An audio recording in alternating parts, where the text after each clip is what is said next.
Thanks to RocketMoney for sponsoring today's video. More about them later. So, to set the tone for this episode, I want to start off by talking about a reality TV moment that I think about all the time. In Season 5, Episode 11 of a former hit reality TV show called Dance Moms, relentless dance team coach Abby Lee Miller decides that before giving one of her dancers a coveted ALDC jacket, that dancer would have to endure feedback from her peers. And that feedback ranged from words complimentary in nature to some harsher words that an elementary schooler might have some trouble hearing. Sometimes she's very loud. Sometimes she's off in the group dances, and sometimes she's a little too crazy. All right, what are the good things? She's kind, and she puts a lot of hard work into our dances. You take opportunities from people who have been here longer. Okay, and then the good things. You're nice and a team player. You lip sync when you're on stage. You're still getting used to picking up in 2 days, and obviously you're crazy in public. After this barrage of insults and compliments, all of the moms in the room proceed to praise this young dancer for taking it like a champ, for standing there and crying, but, not in a combative way. And after all of this, with her mother smiling in the room, Abby awards Jojo Siwa an ALDC jacket. And in a metaphor all too poetic, this pattern would repeat itself, creating a glittery phenomenon that no one saw coming. She's the reigning tween queen. Hey everyone, it's Jojo. Welcome back to my YouTube channel. Her big personality and talent, and that signature side pony earning her millions of followers online, a platinum music hit, and product lines at Walmart and Target. It's Jojo Band-Aid. Including her trademark hair bows, 60 million sold so far. Did you ever think this girl from Nebraska growing up was going to be this big brand that is everywhere? I always knew that it's what I wanted. Yeah. And I always knew that somehow, somewhere I was gonna get it. Joelle Joni Siwa, better known as JoJo, was born in Omaha, Nebraska to her stage mother Jessa Lynn, a professional dance instructor from Iowa who always saw stardom in JoJo's future. JoJo got her first big break on a show called Abby's Ultimate Dance Competition, which is a spin-off from the aforementioned Dance Moms, becoming a top 5 finalist and the youngest contestant on the show's second season. To give you some insight into the level of stage mom we're dealing with here, JoJo, known now for her bleach blonde hair and fabulous large bows, was not always blonde. In fact, she was born brunette. But you would never know that because Jessalyn has been dyeing her hair since the age of 2. And say what you want about Jessalyn's quest to make her daughter more marketable to the eyes of Hollywood, but all of those efforts were eventually successful enough to land her a recurring and then more permanent gig as a cast member on Dance Moms. During her time on Dance Moms, JoJo was known for her electric performance style. She was very compelling as a dancer in terms of her face and her energy. Although some would argue she was not the most technically savvy compared to other kids on the team. But more than that, she was known for her personality offstage, being loud, crazy, sort of extroverted, annoying, and everyone kind of bullied her for it, including Abby. Especially Abby, in fact. Do you know the order of the solos? Jojo! Have you learned nothing? Now, it's safe to say that none of the Dance Moms kids grew up in a healthy or friendly environment, especially in the later seasons, as more nightmare stage moms joined the cast with their daughters with the sole intention of making them a marketable star. And while some of those kids have had other sort of professional endeavors, JoJo is the only one who really has ever made a brand for herself. So the best way that I can describe JoJo Siwa's, brand transition post Dance Moms is if you've ever been down a girls' toys aisle in Target within the last 5 years, everything is a billion colors at once, very glittery and sparkly. There's a lot of slime and cute animals popping out of eggs, and all the Barbie dolls have vlogging cameras. And JoJo Siwa, and by extension her mom, basically made themselves into the physical embodiment of those types of products. Not only was JoJo eventually the embodiment of an actual toy in the way that she presented herself with the rainbows and the high energy and, of course the bows in the hair, but also she was able to sort of grasp that parasocial aspect of vloggers that younger kids were looking for at that time and still kind of are now. She launched a YouTube channel post Dance Moms and got like millions of subscribers and would do challenges and vlogs with like Colleen Ballinger. Like, as much as she was sort of an inaccessible brand that you could go see on stage, like the literal form of like a toy or a doll come to life, she also had the whole social media influencer aspect of it down pat from the very start.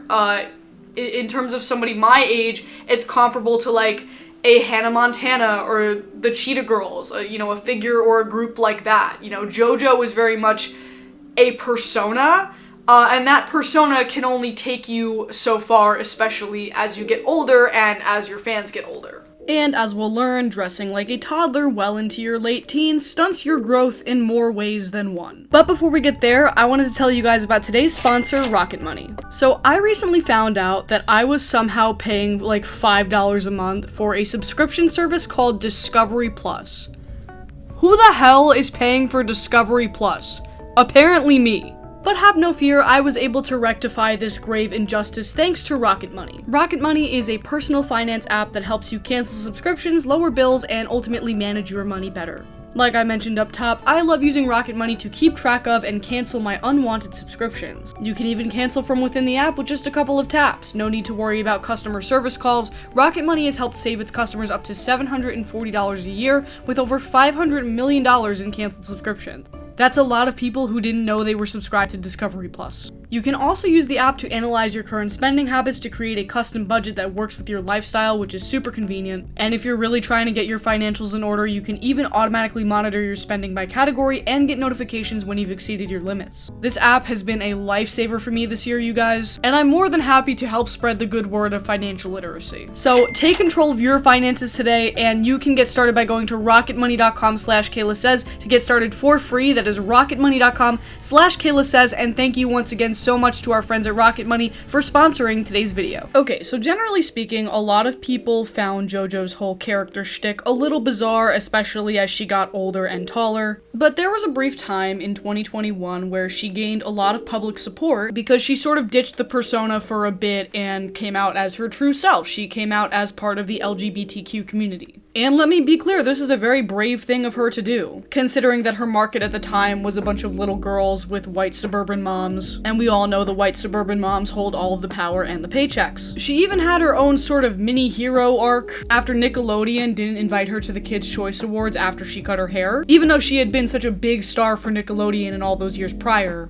And she spoke out about it and aired her grievances, and most people are like, yeah, good on JoJo, Nickelodeon is being shitty. I also do want to acknowledge that JoJo has received a lot of mean comments and bullying and harassment over the years, pretty much since she was on Dance Moms. And around this time, people were also kind of trying to call out how shitty that was. And JoJo was seen as endearing for taking it in stride, even making memes about people making fun of her receding hairline and her bald spot or whatever. But as we've learned from this series, the internet giveth and the internet taketh away when it comes to brownie points. And by this point in time, JoJo was in a precarious position career-wise. She was growing up and so were her fans. The sparkly shtick could only work for so long. And you know, it's a question of how you reinvent yourself to grow alongside them, and the answer is shitty clickbait internet content. She started making shitty clickbait internet content. Jojo Siwa announced her pregnancy on social media, but instead of celebrating, fans are angry. Jojo continues to tease followers with her raging baby fever, giving a glimpse of her alleged baby bump and writing, "Can't wait." She bought a whole stock of baby clothes, even picking up baby strollers and holders. I had a little girl right now.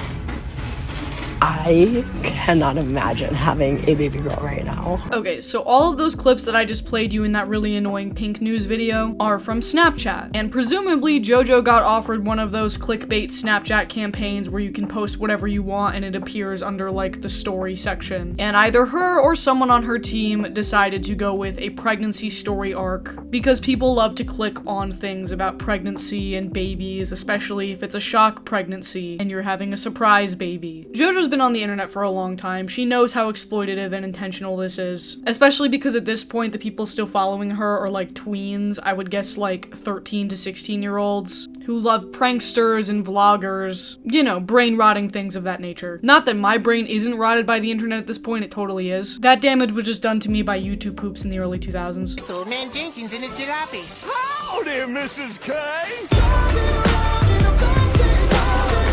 But yeah, this is weird. It borders on fetishy in my opinion. If you know anything about like the AI clickbait traffic driving cycle, that'll make more sense to you. And it just proves that, you know, JoJo at one point was this very business savvy, ultra commercialized product of a person. And now that that's over, she's just like doing the bullshit internet grift. And of course that brings haters out of the woodwork, because here's this person with all of this success and, you know, this massive platform, and she's squandering it in a way that is not predicated on actual drive or talent. And even though this was annoying to some people, there's 1,000 other JoJos doing this same exact thing on Snapchat and TikTok right now. What really cemented the full JoJo heel turn in my opinion was the summer of last year when Colleen Ballinger came under fire. Okay, we don't really need to go over all of this again, but Jojo Siwa is a content creator who makes content for kids and is also a kid, and Colleen Ballinger was a content creator who also is a content creator for kids but is an adult. Throughout the years, the two of them, because they have an overlapping audience, appeared in content together rather frequently. And last year, Colleen Ballinger was in some hot water for allegations of grooming, manipulation, and general inappropriate practices toward her young fans. I'm not gonna go in depth here. You can search Colleen Ballinger's name on YouTube and hit a video essay within the first 5 seconds about it.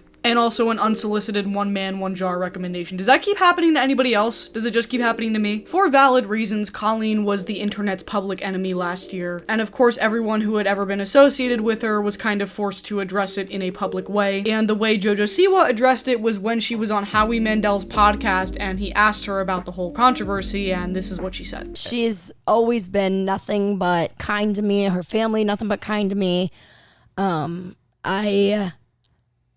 I think this is the first time that I've talked about this, so I just want to make sure I say my exact piece that I want to say. The internet can take a lie and run so far with it, so far that it's to the point where you just can't do anything about it. And I've had that happen to me. And I know Colleen very, very, very well. And I think the work that Colleen has done for the internet is incredible. I think her creativity is incredible. Miranda Sings is a character, is a comedian. And I think that it's very hard to be a character where people are also looking at you as you're a real human behind that character. And I think being a comedian is very hard because you were able to do things years ago that were okay. And now that we've grown and we've matured, we've realized that they're not okay. You know what I mean? Jojo went on to clarify when, Howie Mandel pressed her a little bit, that she does think it's important to be careful with what she calls friend-fan lines, which is what Colleen was criticized for at the beginning of all of this. But, it was not the best look for Jojo of all people to be defending her, as it's clear that Jojo has not had the most healthy relationship with fame and friends and fans and adult mentors throughout her life. And as we get into the last part of this video, it's evident that she probably never will. Okay, so the last section of this video is going to discuss an expose done by the fabulous reporters over at Rolling Stone. Just for legal purposes, all information shared in this section is alleged. I defer to the work done by these reporters, and the link for the article in the description is down below. I encourage you to read the whole thing. It is very well written, great read, summarizes a lot more than what I'm going to go into here. But basically in 2021, Jojo and Jessalyn created a reality show where they worked as sort of a mentor-manager duo to try to create the next big pop group, of course, in the style of Jojo Siwa. So think like Jojo's whole act, but split into, 6 to 7 dancer-singer types. Throughout the show, a group of 11 girls was whittled down to 6, and that group became what was known as XOMG Pop. XOMG Pop seems to have had some moderate success in their niche. They were on America's Got Talent, they have a couple million social media followers across all of their platforms. It seemed like on all accounts, Jojo Siwa Part 2 Electric Boogaloo was working. That is until fans started taking notice that a couple members of the group had been rotating, they were out, they were in. A lot of fluctuation, which is not necessarily what you want if you want your fans to get parasocially attached to this group the way they got attached to Jojo Siwa. Lots of rotation as if they're just an interchangeable sort of machine is not exactly the look that you want. Then a few weeks ago, 2 members of the group and their mothers came out in this Rolling Stone article to talk about the treatment that they had received under Jojo and Jessalyn. According to these moms and their children, Jojo and Jessalyn subjected the children to grueling rehearsals, sometimes foregoing school breaks with meager compensation. They also alleged Sanderson, who had a disability, was forced to work under intense physical duress. including situations where Jessalyn encouraged her to attend a video shoot just a couple weeks after she underwent spinal cord surgery, and at one point this dancer started bleeding and they wouldn't let her stop or take a break. They also alleged that Jojo and Jessalyn were particularly cruel during rehearsals, resorting to name-calling, shaming one of the cast members for having a disability, and they single out Jojo in particular for being nasty and domineering, screaming at girls during performances, playing favorites, pitting them all against each other, stuff that's out of the classic Dance Moms playbook if you know anything about Dance Moms. Jojo and Jessalyn have of course denied all of these allegations, but if they are true, I'm not surprised by it, because this is the environment that Jojo grew up in on Dance Moms, and it's an environment that Jessalyn pretty much enabled for Jojo's entire life. And whether or not Jojo is consciously projecting that behavior onto the kids in XOMG Pop, it's not bewildering to me in the slightest that some of those behaviors are coming out. The demon of Abby Lee Miller lives in us all at the end of the day. It goes without saying that I wish the best for the XOMG Pop kids, and if these allegations are true, I wish the worst for Jessalyn and Jojo, because the cycle of child exploitation on the internet and in Hollywood has to stop somewhere, and to learn that it's continuing under the guidance of someone who clearly went through it is a little disturbing. And aside from the lawyer comments in this article, Jojo hasn't really said anything publicly. However, she is teasing a new era of hers on social media, posting a cryptic message on Instagram a couple days ago with sort of a play on a viewer discretion advisory, saying that the content that's going to be coming up, I guess, in her career, in her music, is going to be sexual in nature and have violence and mature themes. Basically directly stating that she's about to go through her I'm not a kid anymore phase, which many child pop stars often go through. But here's the thing, like, Miley did that and she could sing. Britney did that, and she could sing. Jojo's a great dancer, sure, but she's never really been a great singer. Many people still view her as like an overgrown toddler. She doesn't really have the finesse or the sex appeal to like pull off a gritty, mature era. My personal prediction is that I don't think people are going to take too kindly to it, especially since all of this XOMG Pop stuff has been blowing up over the last couple of weeks. And as much as I'm critical of Jojo and her mom in particular, I can't help but feel a bit bad for her in the sense that this was always going to be her life. She's never really done anything for herself. It's literally just her perpetually taking the hits, the humiliation, for the goddamn jacket.